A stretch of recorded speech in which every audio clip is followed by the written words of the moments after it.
Okay, in this video, I'd like to talk about symmetry, chirality, and meso compounds. So, if a compound only has one chirality center, it will be a chiral compound. However, with more than one chirality center, a compound may or may not be chiral. In fact, if it has what's called a plane of symmetry, it will not be chiral, even if it has chirality centers. So, there are a couple of different types of symmetry that we are concerned with in chemistry. We have rotational symmetry, planes of symmetry, and centers of inversion. In this video, I'm going to focus primarily on planes of symmetry. And let me go to another program and show you an example of a compound that has multiple chirality centers, but is still achiral.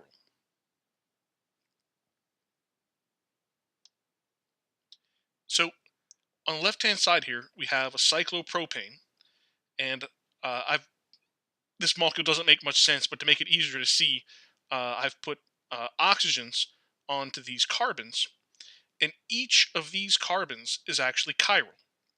Right? It has a hydrogen, an oxygen, a carbon with an oxygen, and then a CH2. And the same thing is true about this carbon. And so if I take its mirror image, we would get this molecule. And normally when I have chiral centers, it will not be superimposable on its mirror image. But in this case, when I have two chiral centers, I think you'll see if I can rotate this guy around.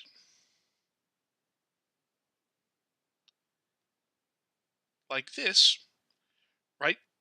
This that was the mirror image is in fact superimposable on the original molecule. So this molecule is identical to its mirror image, and so it is not chiral.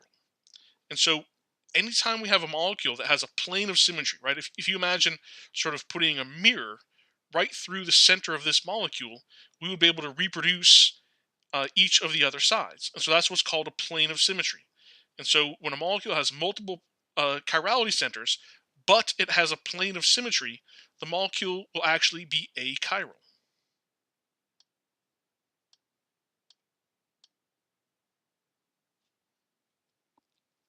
So here's another example of a molecule with multiple chirality centers. And so I would describe the left-hand isomer as trans, right? Because one CH3 is up, the other is down. And this one is cis. The trans isomer does not have a plane of symmetry, and so it is chiral.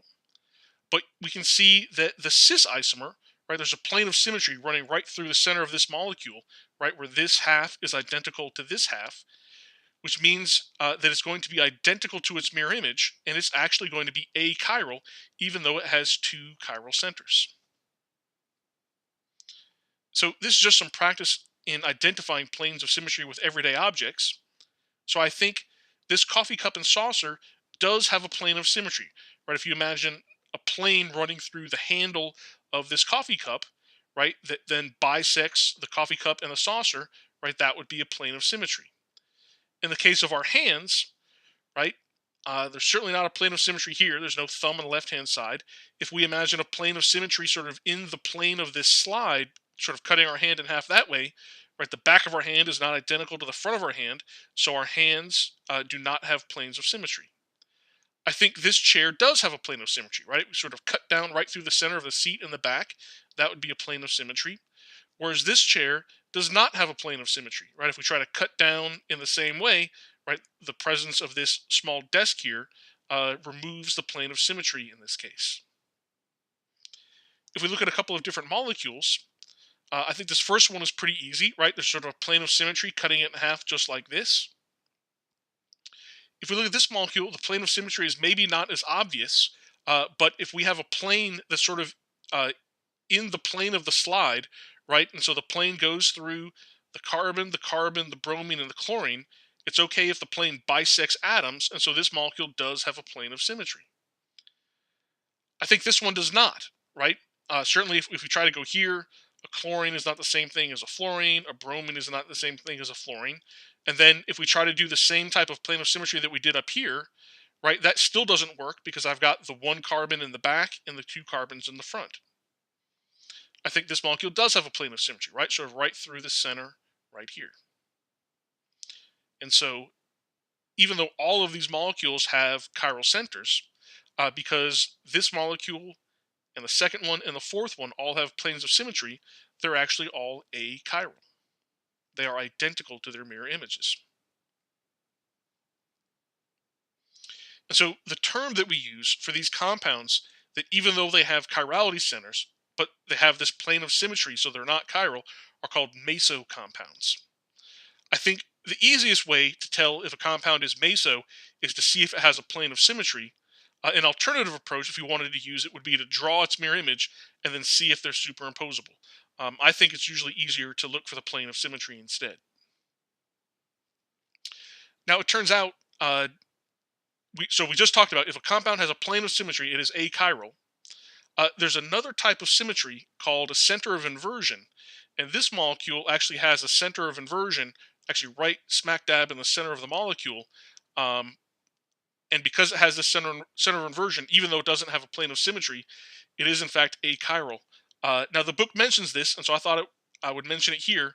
Um, but all of the problems in the book tend to focus on molecules that have planes of symmetry, and so that will be my focus too. If you go on to take inorganic chemistry, you'll talk a lot more about the symmetry of molecules. You'll talk a lot more about these centers of inversion. So again, just to kind of recap, a compound that has a plane of symmetry is achiral.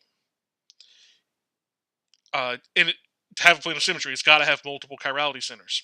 A compound without a plane of symmetry will usually be chiral, but there are exceptions, such as we just saw with the center of inversion.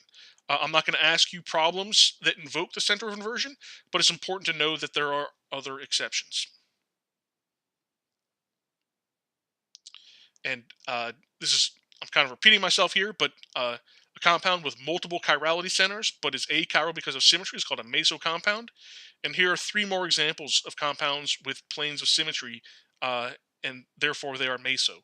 Right? I think this one, the plane of symmetry, cuts the molecule right here.